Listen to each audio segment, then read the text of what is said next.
Andra. Ya, ini berkaitan dengan tugas PDP saya, Pak. Berkaitan dengan pengambilan keputusan berbasis nilai-nilai kebajikan sebagai seorang pemimpin, Pak. Apalagi kan Pak Andra adalah seorang pemimpin, jadi saya membutuhkan informasi dari Bapak. Gimana Pak Andra, bersedia? Saya selalu bersedia dan sangat mendukung sekali apa itu yang menjadi tugas dari pemerintah dan terkait tugas di pemerintah. Silakan jika ada yang mau kita diskusikan silakan. Ya, berkaitan dengan pengambilan keputusan ya Pak Andra. Pak Andra sebagai pemimpin, bagaimana sikap Pak Andra ketika menghadapi kasus-kasus yang ada di sekolah, Pak? Baik, kalau kita berbicara tentang masalah kasus itu kan bisa dibilang dalam kehidupan ini adalah masalah ya. Kita dimanapun tidak akan terlepas dari masalah, di mana masalah itu adalah segala sesuatu yang harus kita pecahkan dalam hidup ini. Setiap sekolah punya permasalahannya sendiri-sendiri, jadi tidak ada mungkin sekolah yang tidak bermasalah. Tapi di sini yang membedakan adalah besar kecilnya masalah.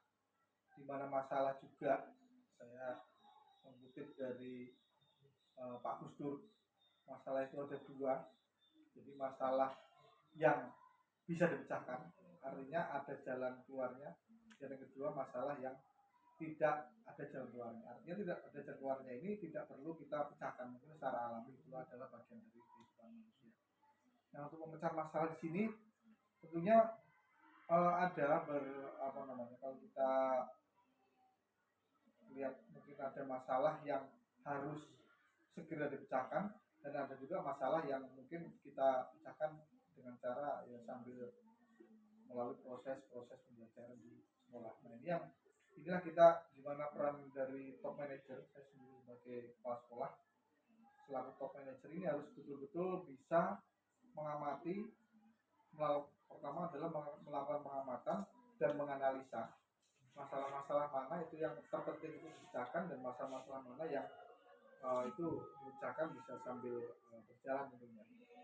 Tentunya dalam permasalahan ini yang pertama kali kita pecahkan adalah masalah-masalah yang terutama dalam proses pembelajaran. Itulah yang harus dipenuhi dulu.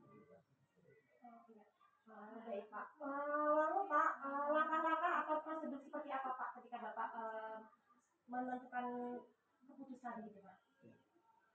Dalam menentukan keputusan, tentunya kita melihat ini pimpinan kalau ada kata-kata bijak dari orang bijak ya, kita ambil dari ilmu saja belum cukup, gitu kan ya. Tapi dari ilmu itu melahirkan suatu kebijakan itu melahirkan kebajikan. Nah, ini kita sebelum menyelesaikan suatu masalah tentunya tidak bisa harus kita putuskan dengan secara tergesa-gesa. Kita harus pelajari dulu, amati dulu, analisis dulu. Yang pertama adalah bagaimana akar permasalahan itu timbul. Artinya jangan sampai kita menyelesaikan masalah itu kalau tidak tahu bagaimana masalah itu timbul. Tentunya kita lebih tepat dalam menyelesaikan masalah-masalah tersebut. Pak, lalu dari pengambilan keputusan tersebut yang menjadi tantangan Pak Andra seperti apa Pak? Ya. Tantangan itu pasti ada. Biasanya ini adalah dilematik ya. Saya ulangi lagi, kadang-kadang kalau kita melihat secara formalitas mungkin itu tadi kalau kita lihat dari secara aturan mungkin itu harus betul-betul ditegakkan aturan itu. Kita sudah punya aturan dan tugas kita adalah menegakkan aturan itu. Tapi aturan itu juga mungkin bisa menjadi suatu kebijakan ya. Jadi mana keputusan atau kebijakan kepala sekolah yang lebih tepat untuk menyelesaikan masalah-masalah tersebut. Ini bisa kita contohkan seperti yang sudah kita rapatkan di salah satu contohnya saja untuk siswa kita di rapat kenaikan kelas yang terdahulu, bahwa ada satu siswa kita yang misalnya termasuk ABK, yaitu anak berkebutuhan khusus mungkin, walaupun belum masuk situ, tapi hampir-hampir menyerempet ke situ. Dan itu kalau dilihat dari aturan yang berlaku di sekolah kita, atau secara formalitas, jelas-jelas sudah tidak naik kelas. Tapi dari situ pimpinan tentunya harus punya kebijakan sebijak-bijaknya, melihat akar permasalahan dari anak tersebut, bagaimana keadaan orang tua dan keadaannya di rumah. Jangan sampai salah mengambil keputusan. Contoh, jika kita tidak menaikkan anak tersebut, walaupun anak itu kekurangan, mungkin dari aspek akademik, mungkin bukan suatu keputusan yang tepat untuk kita, artinya bukan tepat untuk kita. Jika kita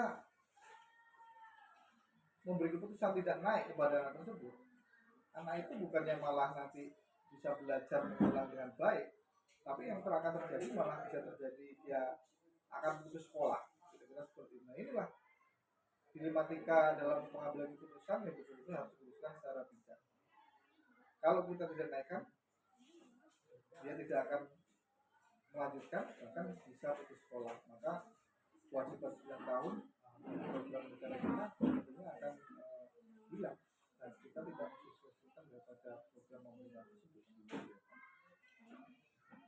Sekali ya Pak jawabannya, ya saya mendapat informasi yang luar biasa.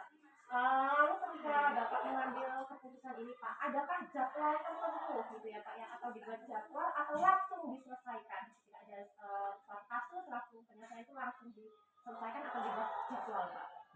Baik, kalau jadwal itu terkait dengan waktu ya. Yang jelas dalam penyelesaian suatu masalah ini ada tahapannya tentunya ya. Tidak harus semua permasalahan itu langsung ke top manager atau langsung ke kepala sekolah. Yaitu kita menguatkan dari sistem atau manajemen sekolah kita, ya tentunya dari bawah. Contoh, kita contohkan lagi berkaitan dengan siswa. Kalau ada siswa bermasalah di suatu kelas, tentunya yang paling utama akan menganalisis atau menemukan masalah itu adalah gurunya tentunya, ya, guru mata pelajaran tersebut. Selesaikan oleh guru mata pelajaran tersebut. Naik lagi, jika guru itu tidak mampu mengatasi, maka akan diatasi bersama wali kelas. Jika wali kelas belum bisa mengatasi, akan dibicarakan bersama dengan guru BK. Jika guru BK belum mengatasi, juga kita mungkin dengan waka di sekolah. Bahkan kalau belum lagi mungkin bisa melibatkan kepala sekolah.